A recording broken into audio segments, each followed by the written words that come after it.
Olá! O programa Mosaico de hoje traz como convidado o jornalista Alberto Perdigão. Antes disso, vamos ao vídeo-arte. Até já!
O programa Mosaico hoje tem a alegria, a honra de trazer aqui o jornalista Alberto Perdigão. Seja bem-vindo, amigo. Meu querido, muito obrigado. Fico muito honrado de estar aqui. Só tem uma coisa a reclamar. Eu é que queria estar entrevistando você porque você tem muita história para contar. E eu vou tentar aqui contar as minhas poucas histórias que de longe não são interessantes como a sua. Vamos lá, vamos. Na realidade aqui é um bate-papo, né, Alberto? Vamos. Então a gente vai conversando. Mas eu achei, para começar, eu achei interessante que recentemente eu vi uma foto de um time de basquete da ABB, né? Aí tinha, era uma turma, eu identifiquei assim alguns. Você, né? O Zé Flávio, que era o técnico, né? Tudo, não sei se eu achei um parecido com o Theo Tavares, seria um bem alto.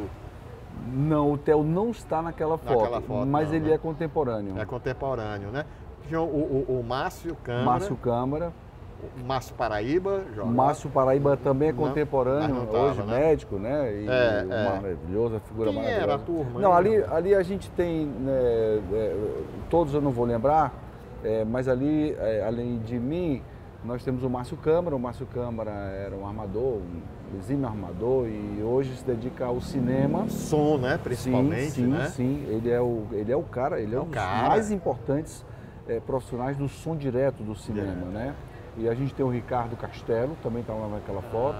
O Ricardo é engenheiro elétrico também, tem muito destaque. O João Carlos é dessa época? O João Carlos é um pouco mais velho, uma geração ali de uns 3, 4 anos antes seria o mais velho? Talvez João Carlos, o Renan? Renan, João Carlos, ali foi, digamos, eles seriam da primeira geração, os primeiros garotos que treinavam na ABB, no projeto Zé Flávio. Em 74, o Zé Flávio fez um time muito bom e esse time, numa flagrante ladroagem, né, perdeu o título para o Líbano, que tinha um poder econômico, toda a socialite, né? Digamos assim, os filhos treinavam no Líbano, então isso foi um escândalo no basquete local. Em 75, esse time do Zé Flávio veio renovado, aí eu entrei nesse time e nós somos campeões daquele ano. E de 75 até 80 e pouco, esse grupo foi junto e fez uma geração muito interessante, né? A ABB foi campeã em todas as categorias, todos os anos, a partir desse time de 75. E deu uma revigorada na disputa, que na época era muito forte entre os clubes, né? E nós chegamos aí, por exemplo, para fazer uma temporada de jogos nos Estados Unidos. Nos Estados Unidos, eu me lembro, era uma coisa muito ousada, o pessoal achava impossível, né? Numa época em que a gente tinha que comprar um All-Star lá num shopping em São Paulo, mandava um parente comprar, quando alguém viajava para o exterior, para você ter para ver um vídeo, para ver um filme de um jogo de basquete, era no rolo. A gente só via jogos de basquete que eram cedidos pela Embaixada dos Estados Unidos, né? Hoje você tem um campeonato a qualquer hora. Então, assim, era tudo muito mambembe, muito pouco, muito pequeno. E a gente deu uma revigorada no basquete local, que já mudou tinha conceitos, tido. não foi? O Zé Flávio, assim, eu digo assim, não só... Porque o Zé Flávio, ele era muito criativo, né? Mas eu digo assim, era no basquete, né? Porque ele ainda está aí. Sim, né? sim, sim. Mas eu digo assim, na maneira de jogar, era na questão de disciplina, na questão física, né? Olha, eu vou dizer a mesma coisa de outra maneira. O basquete, até a geração que me antecedeu, ela tinha só uma maneira de jogar. Eu chamo a geração da bola de couro. Bola de couro, né? era. E o Ceará teve um time vice-campeão, campeão universitário. Foi. Tinha uma geração muito forte, né? Bom, na nossa geração, com a bola já sintética, digamos assim, o Zé Flávio fazia um jeito diferente de treinar e de se comportar como técnico em quadra. Claro. Só que já não tinha uma só maneira de jogar. Aí tinha a maneira do Zé Flávio, a maneira do Germano, a maneira do Roberto Bastos, né? E a gente teve uma geração de técnicos também. Tinha um Benjamin, né? Benjamin, Pedro Oswaldo, claro, né? Que era o Pedrinho, claro. Era muita gente. O Ceará era um estado, assim, naquela época muito ousado, né? Ainda é, né? Porque a gente tem, né, o basquete, né, do Fortaleza, Cacaré, né? Como tudo. Porque você pega que nós somos 2 vezes vice-campeões, né, do Brasil. E tinha uma cena que tem a ver com o Zé Flávio, que eu me lembrava muito com o Keké, a gente ria, que quando era São Paulo e Ceará, o time de São Paulo fazia questão do Sucar, que era o jogador mais alto do Brasil, entrar de mão dada com o Zé Flávio, que era, acho que, o mais baixo, né? Sim. E o ginásio todo, assim, aplaudia. Não, muito. E um detalhe, na época, nessa geração, os ginásios, não tinha ainda o Paulo Sarazate, mas todas as quadras cobertas, os chamados ginásios, ficavam lotados de não caber ninguém nem em pé. Né? E os jogadores eram ídolos. Né? E houve, inclusive, ali um ensaio de profissionalização. E alguns recebiam até dinheiro. O América formou um super time, né? Super time, inclusive levou o Zé Flávio. Levou Chico, Keké, Zé Flávio, Benjamin e quem era o outro? Não sei se era o Olavo Pimenta, tudo. Não, nessa época, inclusive, conta a lenda que o Zé Flávio ganhou um carro, ganhou um Fusca para ir jogar no América. Né? Quer dizer, provavelmente só tinha um Fusca na época. O Fusca era para os 3, né? O Chico, Keké, Zé Flávio, tudo. Me lembro, era um Fusca, mas parecia uma história de uma lambreta antes, tudo. E eles foram e o pessoal achava, foi o cúmulo, porque o pessoal dizia assim, olha o amadorismo marrom, está sendo profissional, porque era uma maneira que era Aécio de Borba, Zelino da Silveira e Marcílio Brown, que eram os 3 dirigentes do América. Que na época não foi só no basquete, não. No futebol chegaram a ser campeões de 66, né? De futebol. Fizeram um timaço, né? E de uma época, é muito legal conversar sobre isso, porque é de uma época de uma fortaleza, que eu chamo a fortaleza de ônibus. Que as pessoas tomavam ônibus comumente e iam fazer compra no centro. No centro. Que chamavam a rua também, né? Iam para a rua, né? Iam para o centro. Os muros eram baixos, não existia nenhuma casa. Das tertúlias voltava a pé. Das tertúlias. E aí também entravam os clubes sociais e esportivos, e alguns mais robustos eram sociais e esportivos. E aí você tinha o América, que foi demolido como ideia e depois, inclusive, como patrimônio, como prédio. O Líbano. Né? Você tem a ABB, que se transformou e nunca mais teve a força, o vigor que teve. Né? Então, assim, os diários. ABB, Náutico, Diários. E agora, vem cá, na tua época, tinha um free-fall? Minha época agora. Que conversa? Eu sei. Naquela época do basquete, tinha um free-fall. O free-fall experimentou um time, os diários também experimentaram. Tu sabe quem era o pivô do free-fall? Sei, joguei e dei muita cotovelada nele. No Falcão? Dei O técnico era o Luiz Gonzaga. Gonzaga, o professor Luiz Gonzaga. Né? E vamos falar mais fazer uma homenagem também ao técnico Pedrinho, né? Que foi um herói, Pedro Oswaldo, do Colégio Cearense, do Clube Líbano. Pois então, o free-fall foi uma intenção, não deu certo, os diários tentaram também. Teve o Maguari, né? Tinha, mas nessa época não, né? Já tinha passado, nessa época né? não, Mas é muito bom falar desse tempo, dessa fortaleza.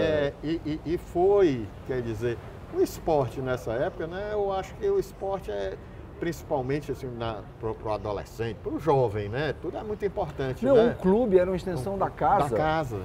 Nós íamos para o clube, meu pai e minha mãe não ficavam preocupados. De jeito nenhum.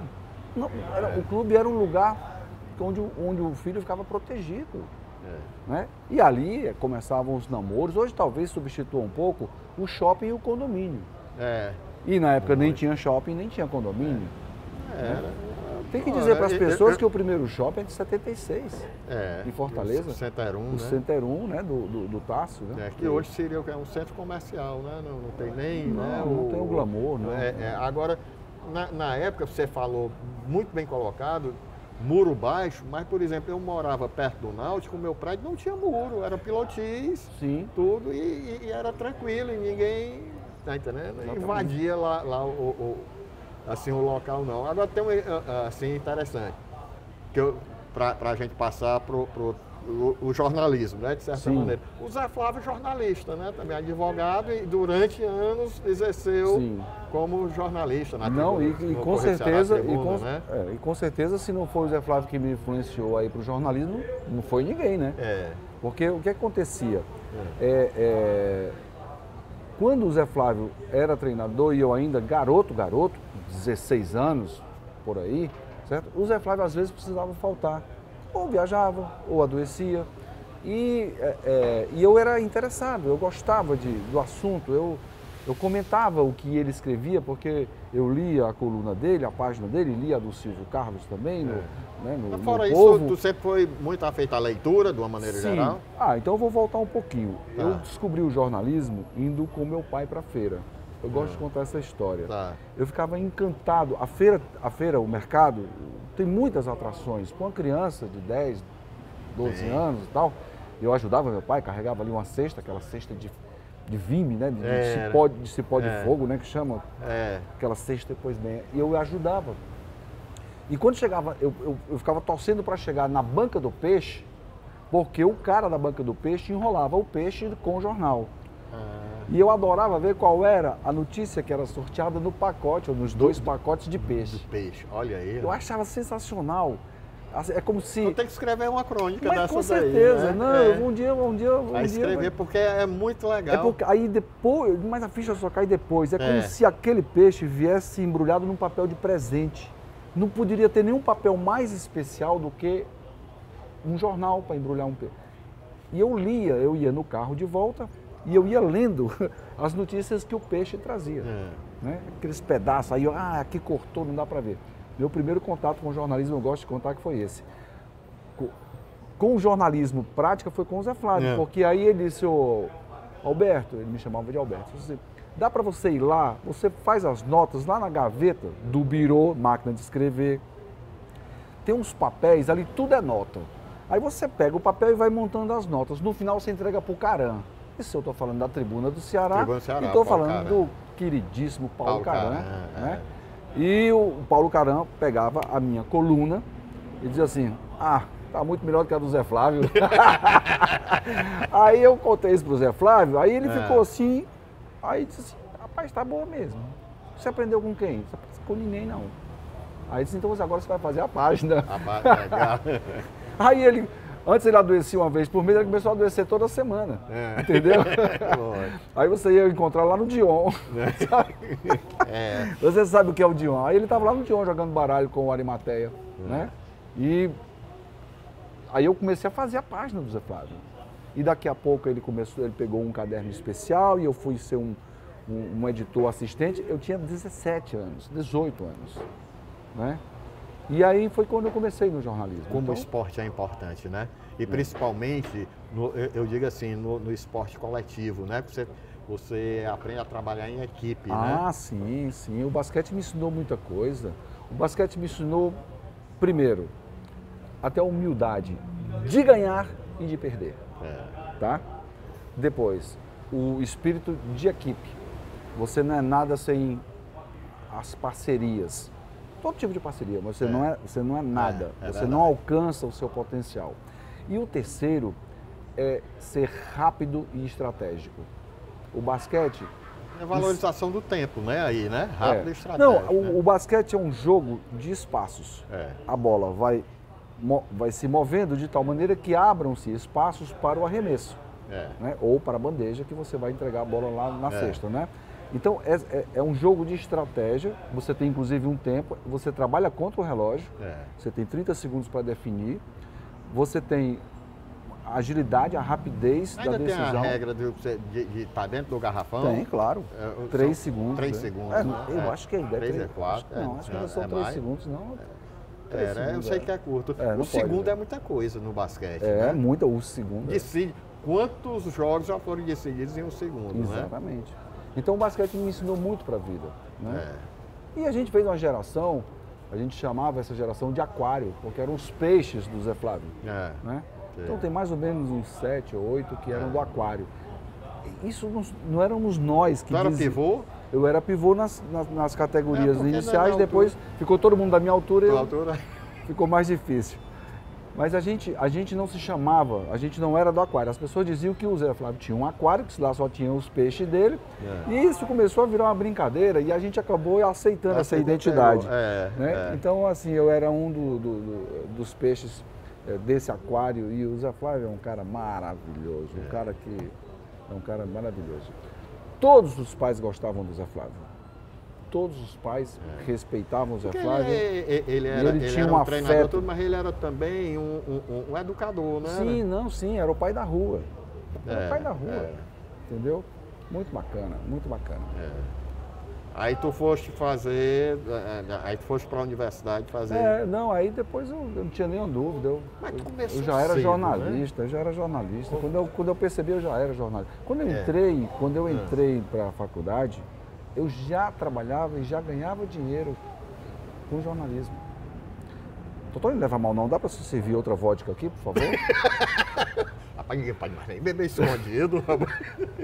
Só achando ruim porque é a taça de refrigerante. Mas essa vodka é até boazinha. Tá boazinha, né? Então pronto, ó. Vamos beber água, né? Valeu, volta já.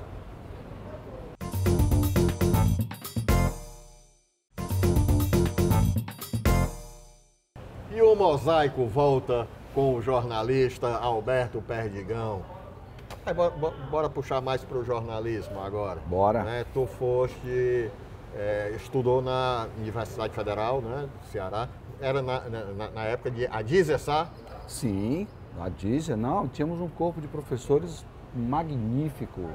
E numa época em que eu comecei o curso ainda no período da ditadura e terminei ali, já depois de 85 um pouquinho, já no início da abertura. Então foi um momento de muita efervescência política e a gente aprendeu muito com isso. Eu só estou contando isso... Tu foste contemporâneo do Luiz Sérgio? O Luiz Sérgio foi meu contemporâneo, depois ele muito jovem passou num concurso para professor. Sim. E eu ainda cheguei a fazer uma disciplina com ele. Uma disciplina brilhante. Não, um cara bacanérrimo, bacana demais. Então, assim, eu só estou contando isso porque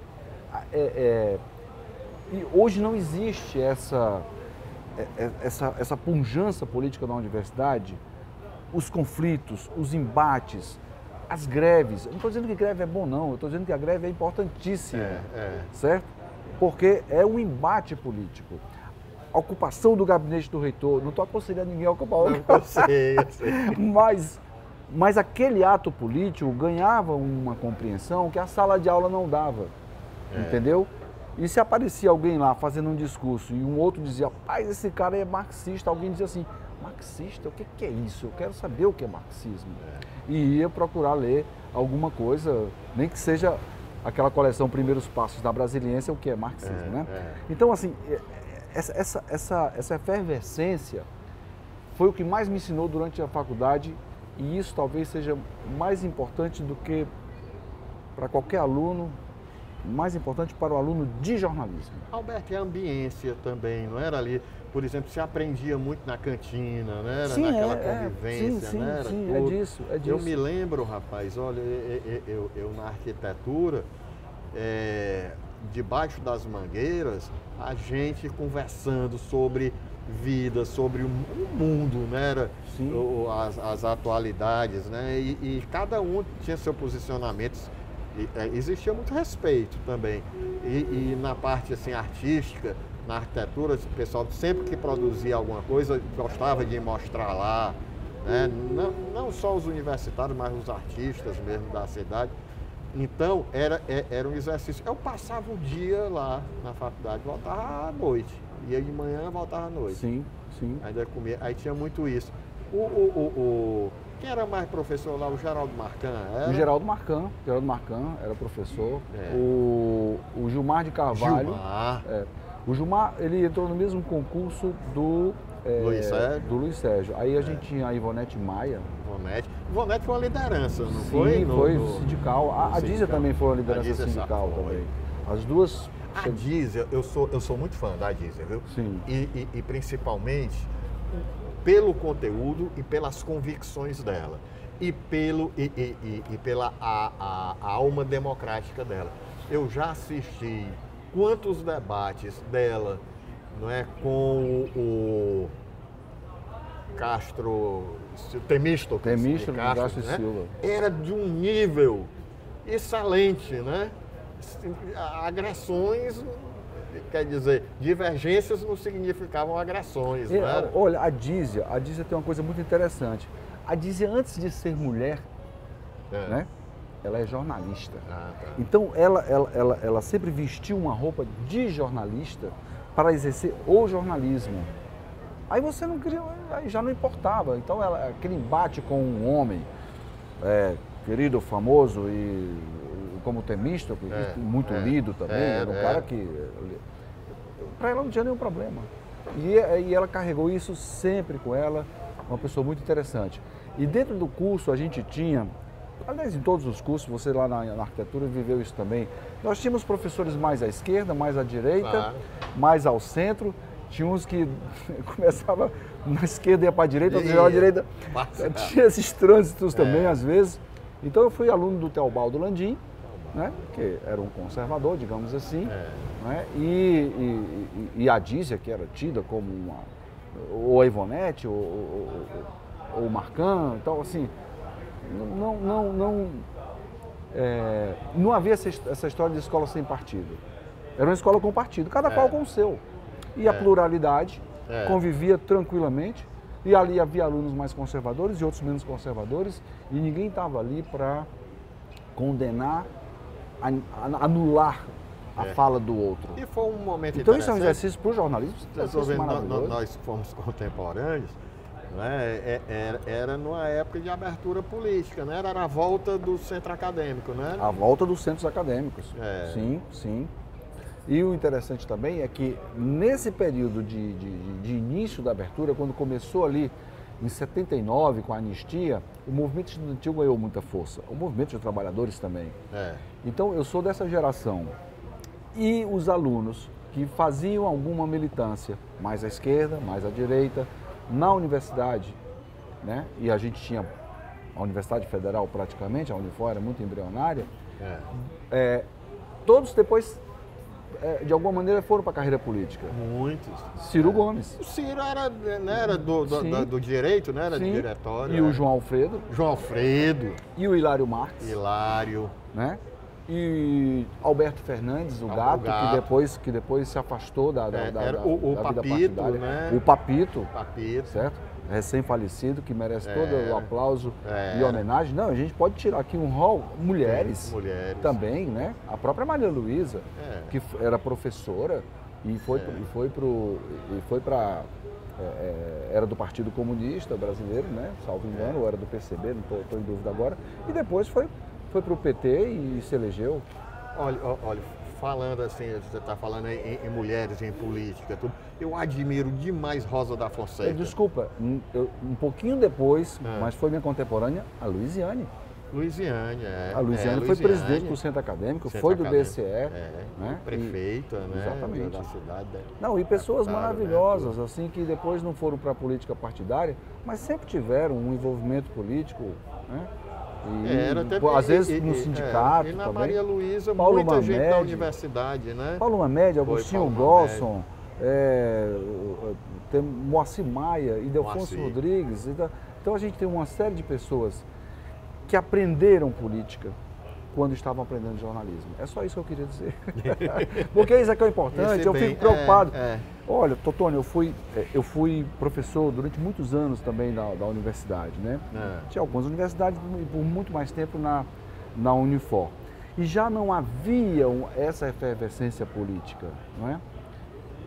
E não adianta também eu chegar lá e tentar mudar o mundo. O mundo já não era o mesmo, certo? Quer dizer, é possível que dentro de uma disciplina o aluno desperte uma consciência crítica? Sim, é possível. É mais fácil na sala de aula do que fora da sala de aula. E lá na universidade, naquela universidade, era dentro e fora da sala de aula. Compreende? A imparcialidade, como é que funciona? Não existe isso. Não existe. Não existe, não existe. Existe a utopia da parcialidade, da imparcialidade. A utopia. O que é a utopia? Né? No sentido mais comum do uso da palavra, é uma intenção de imparcialidade. Sempre haverá, todos os bons jornalistas perseguiram a vida inteira a possibilidade. É uma intenção, é uma possibilidade. Então, assim, eu já tive locais de trabalho onde eu fui mais livre e menos livre para exercer o que eu compreendia de algo próximo a uma imparcialidade. Mas isso daí também desperta muito a criatividade, né? Assim, eu estou dizendo, de você dizer de uma maneira, né? Quer dizer, a inteligência. Não, o jornalismo, a narrativa do jornalismo é uma narrativa objetiva, ou seja, descolada de individualismo, de personalismos, de opinião própria e tal. É um texto técnico, digamos assim. Sim. Mas isso é o ideal, é o que deve ser perseguido. Quando você vai e senta ali para escrever, você está jogando um pouco de você. Você vai fazer um exercício de jogar o menos possível, certo? Você fazer tudo para que aquele texto não seja um texto subjetivo, não seja um texto seu, que não reflita um interesse particular e sim o interesse público. Pronto. A essência do jornalismo é o interesse público. Então, à medida que você vê um jornalista fazendo algo muito particularizado, personificado, subjetivo, etc, aí ele começa a se aproximar da publicidade. Porque aquela intenção tem uma intenção que se afasta do interesse público. Mais publicitários, né? Aí, se não está no interesse público, está no interesse privado. Porque aí tudo.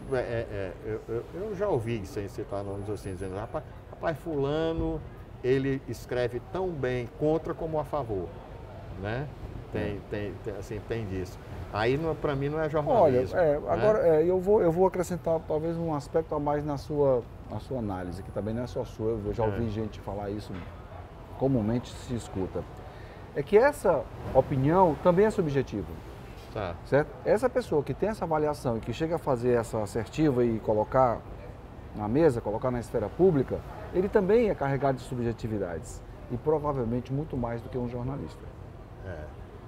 Compreende? Sei. Quer dizer, eu lembro muito bem, eu gosto de contar essa história, contei muito essa história na sala de aula, que eu ia para o supermercado, eu fui editor, apresentador, e eu tinha repórter, muitos anos, eu tive muito cuidado de ninguém saber o time que eu torcia, ou o partido que eu votava, simpatia e tal. E conseguia, né? Relativamente eu conseguia. Mas aí eu chegava no supermercado, e já chegou a acontecer exatamente esse fato, que eu estava na fila do caixa, aí tinha um cara que chegava para mim e dizia assim, "Ê, Perdigão, rapaz, está torcendo demais pelo Fortaleza", se referindo ao meu trabalho, no caso, no Bom Dia Ceará. Aí eu disse assim, você acha? Mas não é não, rapaz, presta atenção, a gente é equilibrado, a gente dá os mesmos espaços, a gente faz todo o esforço. Não, calma, aí. Aí quando eu passava no caixa mesmo, o rapaz lá, a moça, diz assim, o senhor torce Ceará demais, o senhor é um bom jornalista, mas me dá uma abusa quando o senhor elogia o Ceará demais. Aí eu disse assim... Eu digo, e é interessante o teu jornalismo, porque nessa tua história de apresentar na televisão, né, assim, os noticiários, né, Que antigamente, hoje em dia você tem vários canais de informação, mas na época era um canal, 2, 3, né? Era tudo, sim, né? Sim, sim. Então você mostrava, vamos dizer assim, muita cara, né? Ah, sim, não, tinha... né? Porque tem jornalista, antigamente tinha jornalista, se eu for falar assim os nomes, eu posso te dizer, quer ver? Eu posso dizer assim, como é que tu imaginava que era o Caio Cid? Ninguém sabia, a não ser quem fosse amigo dele, né? Porque ele era só o nome dele, né? Sim. Parabá Matos, não sei o que, tal, como é que você, né? Só quem conhecia, mas tu não, tu tava lá na televisão todo dia, né? Sim. Pois aí você tem que ter outros cuidados, né? Porque uma cidade muito menor como é hoje, né? Onde todo mundo se conhece. Então, eu dava uma puxada no freio de mão nos comportamentos públicos também. Infelizmente, aliás, talvez felizmente, né, também, porque às vezes você vai aquele arrobo da juventude e tal, e começa a fazer também umas cacas publicamente e isso vai para a sua imagem, né? Então eu tive também um pouco essa preocupação. Hoje não existe isso, nós estamos falando de uma coisa do museu, porque hoje qualquer cidadão pode ser jornalista no sentido de produzir conteúdos informativos e publicizados, né? Os meios são os mais diversos possíveis, fáceis, baratos, rápidos, eficazes. Agora, não tem mais o jornalista.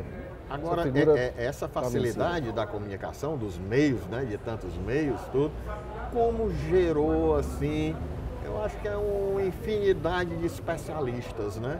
Todo mundo entende tudo, né? Tem um cara que entende de vacina, agora já está entendendo de guerra, já está entendendo, não era tudo. Mas olha, assim, se você prestar atenção, o tudólogo, ele sempre existiu. O tudólogo eu achei ótimo. É o tudólogo. É o tudólogo. Tudo. O cara que estuda tudo, que não estuda nada, mas entende de tudo, é o tudólogo. Então, ele entende profundamente de futebol e se for da seleção brasileira, ele tinha que estar no lugar do técnico, porque ele é quem entende. Aí vai para a guerra da Ucrânia com a Rússia, com a influência da OTAN, dos Estados Unidos, da China do outro lado. Ele entende de tudo da política internacional e desse conflito. E por aí vai. E da economia, claro, e da política, entende? É o tudólogo. Esse cara, ele sempre existiu. Acontece que agora ele pode ter uma visibilidade que antes era impossível, porque só se ele fosse para o meio de comunicação de massa. Hoje a comunicação é desintermediada, não tem mais o meio. O meio, literalmente, uma coisa no meio, um filtro, uma mediação, não tem mais, é direto. Né? Eu escrevo e você lê, eu gravo o vídeo e você assiste. Então, esse cara ganhou uma visibilidade e uma força, né, que não tinha. Isso aí eu acho normal. O que eu não acho normal é a credibilidade que algumas pessoas depositam nesse tipo de coisa. Pois é, assim, rapaz, como é que fulano pode ter tanta credibilidade? Rapaz, você sabe quantos seguidores ele tem? Né? Isso não é parâmetro. Não é parâmetro. Não é. Mas também só tem esse modelo, porque o outro está vencido. Entendeu? Você não diz mais... A gente está num momento também de transição, acho que está tendo tanta informação aí que, né, beber mais Pede outra... Pede pro rapaz ali, o garçom, faz favor. Uma águazinha, né? Volta já.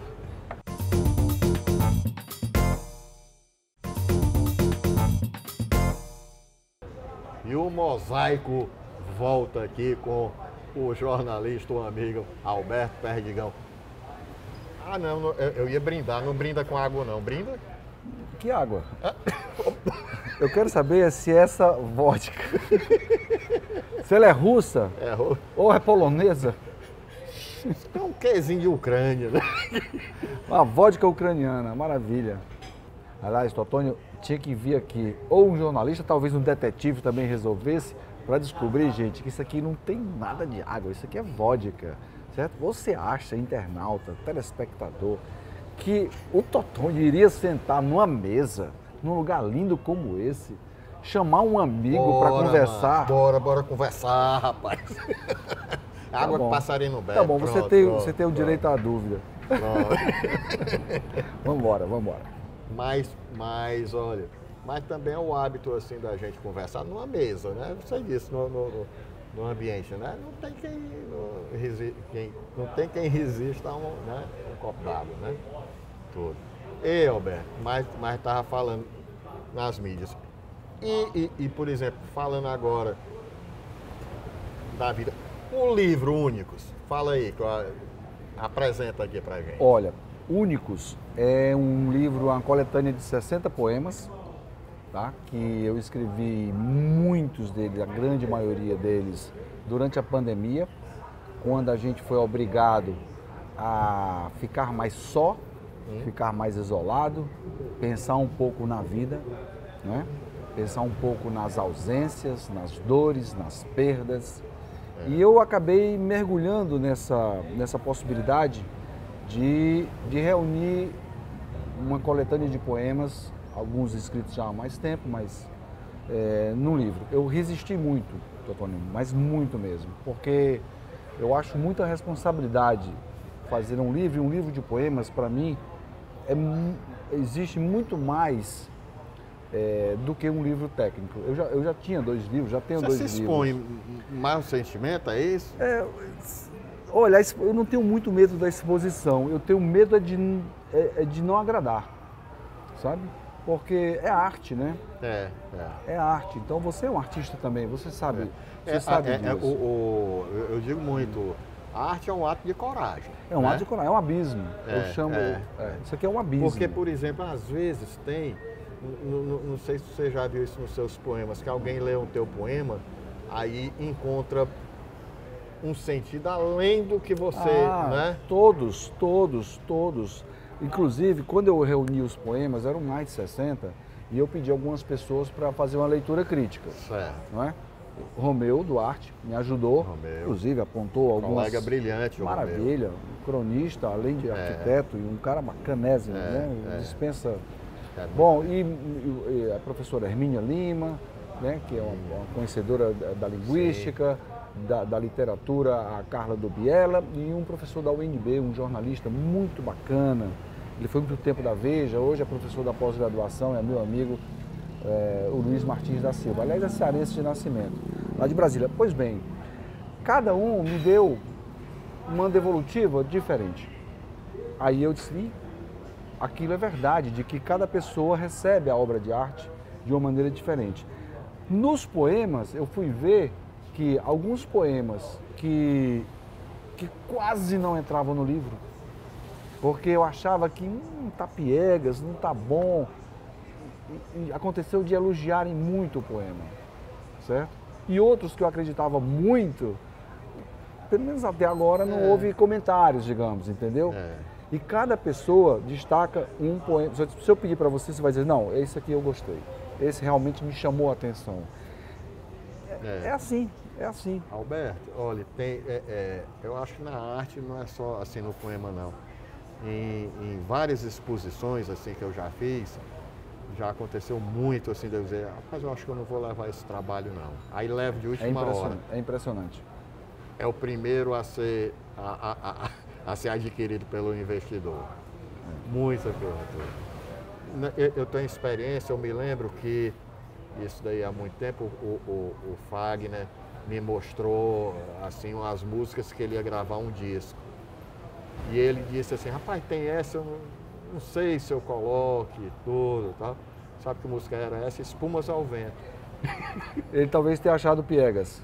Ele veio porque era um forró, ele transformou numa balada, sim, né? Tudo, né? Tinha isso, né? E aí estourou, né? Aí fica pensando assim. Então, por exemplo, nas artes, durante muito tempo, eu tive um curador que chamava-se Márcio Porto. O Márcio, ele dizia, leve esse, ele não errava uma, não era tudo.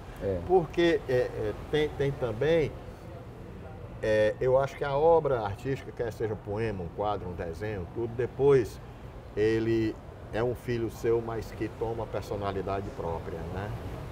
Então ele a obra de arte já fala por ela mesma. Eu gosto dessa comparação com o filho, porque parece que o poema é meu, ou o poema é do autor, até o parto. Até o parto. Exatamente, isso é como se fosse alguma coisa do útero. Depois que você faz e alguém leu, aí ele já não lhe pertence. Deixa eu comentar sobre o livro. Você falou em artes plásticas, não posso deixar de fazer essa referência. Esse livro é uma homenagem, eu quis muito fazer essa homenagem ao Cérvulo Esmeraldo. Grande artista. Sim, um multiartista cearense. Que é relativamente menos conhecido do que ele deveria e menos aplaudido também do que o que deveria. E claro, porque o Cérvulo teve uma vida fora do Ceará, quase toda a vida ele morou na França, então assim... Pouco se conhece aqui mais das esculturas do que da arte cinética dele, por exemplo. E ele a obra dele é reconhecida no mundo inteiro. Ele era querido e respeitado não só na França, no mundo inteiro. Certo? É talvez um dos grandes nomes das artes do Ceará e eu acho, quando eu for reitor da Universidade Federal, eu vou abrir uma 6ª sala no museu para Cérvulo Esmeraldo, porque realmente a contribuição dele é fantástica. E eu que tive a sorte, né, de estar com ele, conversar com ele, também ter a amizade da Dodora, né, que hoje toca o Instituto, eu pedi à Dodora um desenho, uma obra qualquer para eu colocar na capa, como homenagem. Ela entendeu, gostou e ela começou a demorar a me dar essa obra. Eu imaginava um desenho, imaginava um rabisco qualquer, já estava de bom tamanho. E demorou e um dia eu disse, Dodora, tem calma, Dodora. Eu sei que tu é ocupada, mas vai chegar uma hora que você vai abrir uma gaveta desses arquivos e tu vai bater o olho e vai dizer, isso aqui combina e é isso aqui que vai para o Perdigão, como ela me chama. Demorou. E um dia eu liguei para ela, Dodora, olha, eu quero te agradecer de coração, muitíssimo, mas eu tenho um prazo na gráfica, eu consegui um preço, eu expliquei para ela, e era verdade. Aí ela disse, meu filho, você sabe que eu acabei de achar um quadro do Cérvulo que estava perdido, eu estava enlouquecida, que eu não encontrava mais esse quadro. Esse quadro se chama Marinha, tá aqui ele, ó. Uma raridade, né? Ele esse quadro.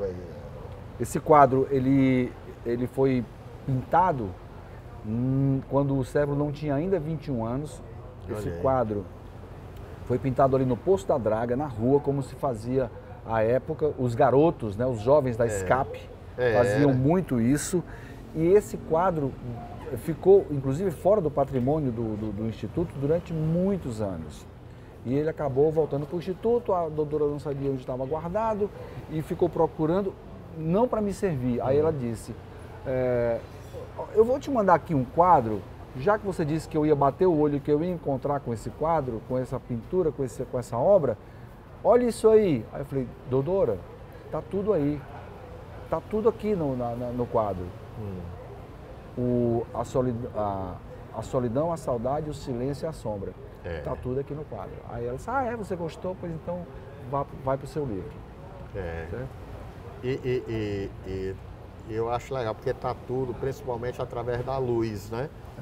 É uma manhã nublado, né? Assim, parece uma manhã nublado aqui na praia de Iracema, Poço da Draga, porque ele morava lá com a tia. Ele veio do Crato, estudar no liceu, né? A capital oferecia mais condição e ele veio e já estava iniciado e pintava.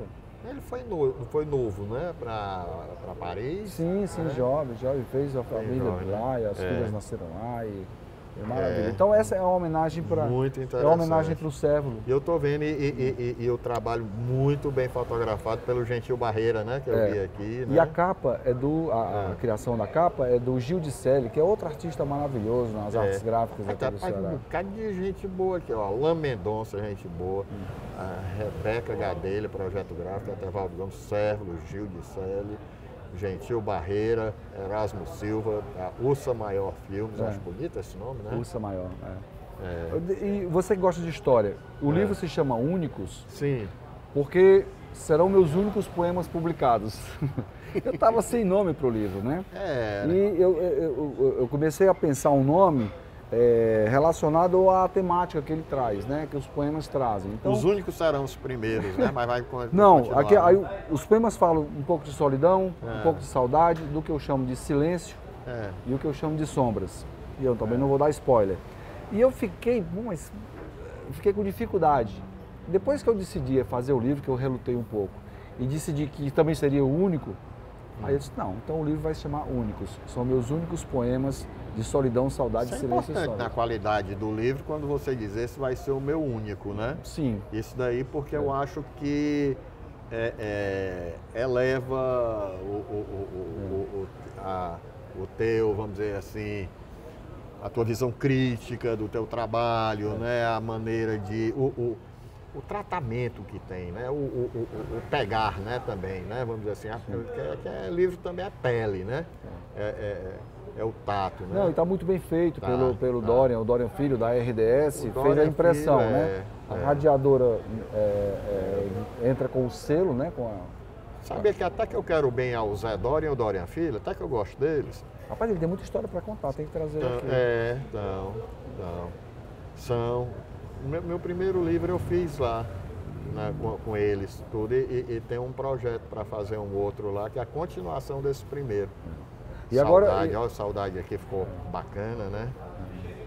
E agora eu estou trabalhando num outro livro, mas é um livro resultado de uma pesquisa que eu gosto muito de falar sobre ela, Totônio, que ele provavelmente vai se chamar Política e Literatura de Cordel. Eu analiso o folheto da literatura de cordel, o folheto de política da literatura de cordel. Interessante. 5 anos de pesquisa, inclusive tem 2 capítulos dedicados à destituição da Dilma, né? Tem uma amostra bacana de folhetos que falam o que ficou conhecido como golpe, né? E a gente academicamente fala de destituição, né? Mas os cordelistas, dos 8 autores que eu analiso, 7 falam claramente que é golpe. E um 8º, acho que era do PSDB. Olha, Alberto, o que eu acho interessante, e o cordel, né? É muito forte, né? Maravilha, cultura, maravilha. Né? Quando eu entrei nesse mundo, eu não imaginava a grandeza e grandiosidade da literatura de cordel. É a literatura brasileira. Pois é, e a estética, vamos dizer assim, a estética cultural do cordel também, né? É muito forte, né?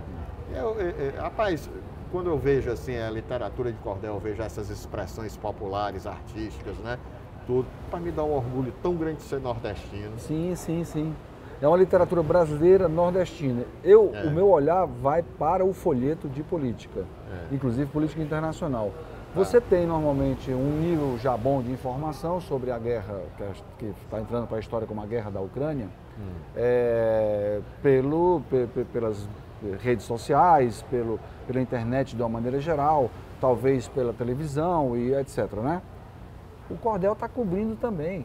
Já tem cordel na praça aí falando sobre a guerra. E ainda durante alguns anos outros folhetos vão ser publicados.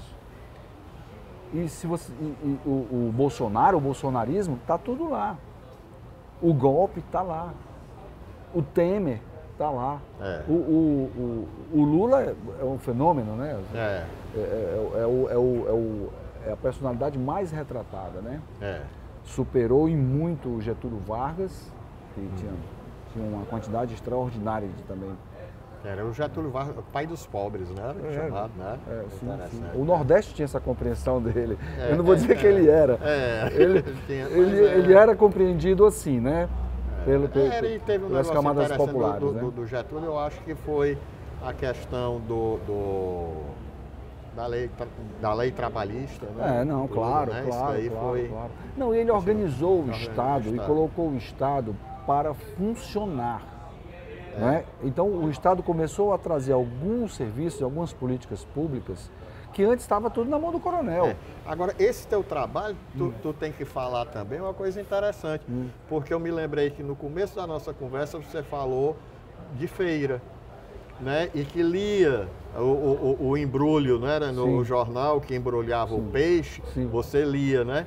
Isso daí é uma forma de cordel, né? Sim, bem lembrado, bem lembrado. Pois é, aí você pega, por exemplo, nas feiras, né? Antigamente, era comum você encontrar aquela barraquinha, né, com os cordéis, e muitas vezes com a presença dos cordelistas, né? Você, dos cantadores, cantando né, cordel, também, tudo, aí vinha, né, os repentistas, né? Tudo isso daí na feira que tu ia com teu pai, né? Assim, é um mundo assim da feira, né? De uma Fortaleza que andava de ônibus. Que andava de ônibus. Eu acho legal. E isso daí, a partir da autoridade antigamente que andava de ônibus. E não aceitava carona de seu ninguém. O governador Sucupira ia de bicicleta. Bicicleta, né? Ele foi governador e foi prefeito, né? Hoje em dia com a Fortaleza... Sucupira. Hoje em dia com a Fortaleza cheia de ciclovia, já pensou? Rapaz, tem a ciclovia, mas se ele parar a bicicleta, rouba a bicicleta. A ciclovia é importante, claro, muito importante, mas a cidade se desorganizou muito no crescimento, você entende disso, né? É um crescimento desacelerado, que não há poder público que consiga... Você sabe o que é que eu acho também? Uma cidade, quando ela começa a crescer muito, ela se transforma em várias cidades. Sim, né? sim. Então, nisso daí, assim, é muito difícil, viu? Isso pode ser muito positivo. E, aliás, tem seu aspecto positivo, mas tem seu aspecto negativo também. Porque vem as diferenças, vem o conflito, vem a apartação. Ficou muito complicado. A cidade ficou complicada. Mas... Vamos crer assim, vou até citar Zé Ramalho quando ele diz como é, se fosse fácil todo mundo era, se fosse fácil todo mundo tinha, né? Viu? Alberto, rapaz, olha, únicos, parabéns, viu? Sucesso. É mais do que um livro, viu? Isso daqui. Não é sentimento, né? Eu digo, então... E quero aproveitar para agradecer aqui a tua presença. Passou, né, rapaz? Mas a gente vem de novo. Vem de novo, não vem? Quer gelo? Não. Mas agora é pura. E esse é o Alberto Perdigão.